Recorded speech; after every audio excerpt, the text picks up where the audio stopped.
Queen is now a great-grandmother. Autumn Phillips, a Canadian wife of the Queen's eldest grandson, Peter, has given birth to a daughter. The baby is yet to be named. Peter and Autumn married in 2008. The Queen is said to be delighted with the news of her great-grandchild. The infant is 12th in line to the throne. And joining us for more on this from London is the editor of Burke's Peerage and Gentry, a premier guide to royalty and aristocracy. Rafal Heydel-Mankoo joins us. So, Rafal, what is the official comment, response, reaction from the royal family to this new addition? Well, they're all delighted. I mean, really, for any royal watcher and for the royal family, this has been an extremely eventful few weeks, from the highs of the two royal engagements to the low of the attack on the Prince of Wales car.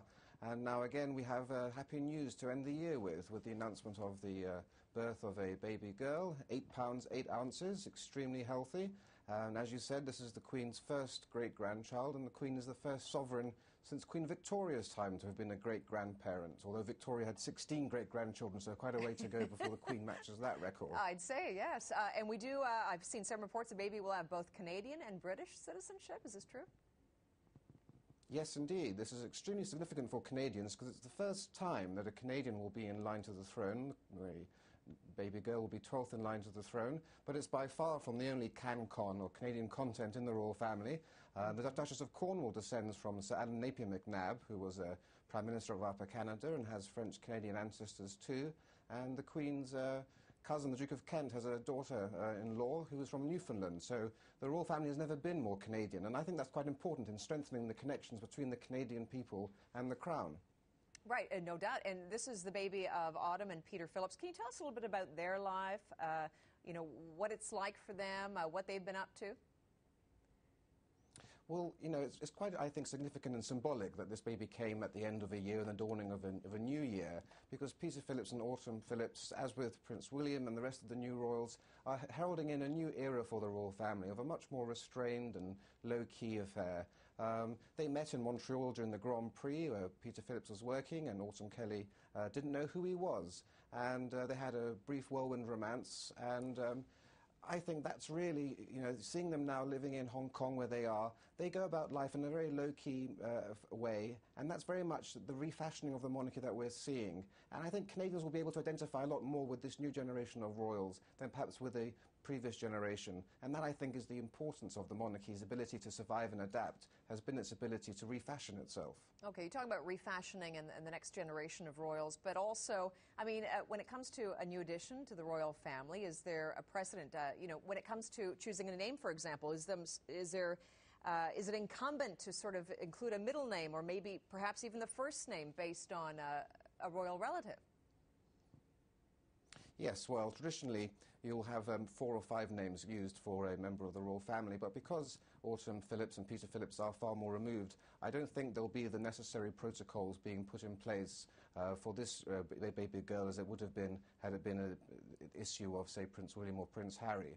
But usually you'll probably have, I suppose, one grandparent will be expected to be represented in the name, but whether that be from Autumn's family or from Peter's family, we'll have to wait and see. Right, and we're showing the wedding of Autumn and Peter. Of course, the next big wedding, as we know, Prince William and Catherine Middleton. What's the latest buzz about the big day in April? Well, it's been announced that there may be strikes across the nation for the royal wedding. Britain's going through one of its most austere periods, and the unions have threatened that perhaps there may be great national walkouts for the royal wedding. So let's hope that doesn't happen. But also because of the recent security scare with the Prince of Wales, it's also been announced that there will be extremely tight security measures with the SAS being called out to monitor security for the royal wedding. Right.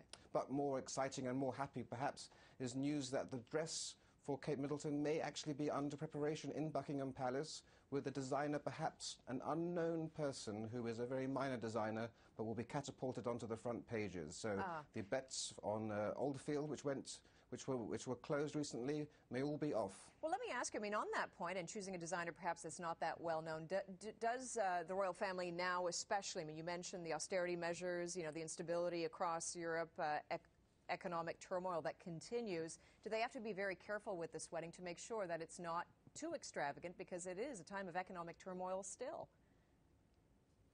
Very much so. I mean, the British taxpayer won't pay for the royal wedding aside from the security, so the actual wedding costs will be covered by the royal family and by Kate Middleton's family too. But really, I mean, what we're going to see is a harkening back perhaps to the wedding of the Queen and Prince Philip, which happened at the end of the war. There was an austerity period there with rationing and so forth. But let's not think this is going to be a very dull and dreary affair. This will be a glamorous affair. It's not a state wedding because Prince William is not the next in line to the throne. He's second in line to the throne. But it will still be a glamorous affair, but one which is mindful of the economic situation and one which really wants to portray, I think, a modern take on royalty. So it wouldn't be too glamorous anyway. No, many people are very much looking forward to it. Rafal Heydel-Mankoo with Burke's Peerage and Gentry. Thank you so much. We certainly appreciate it. My pleasure. Thank you.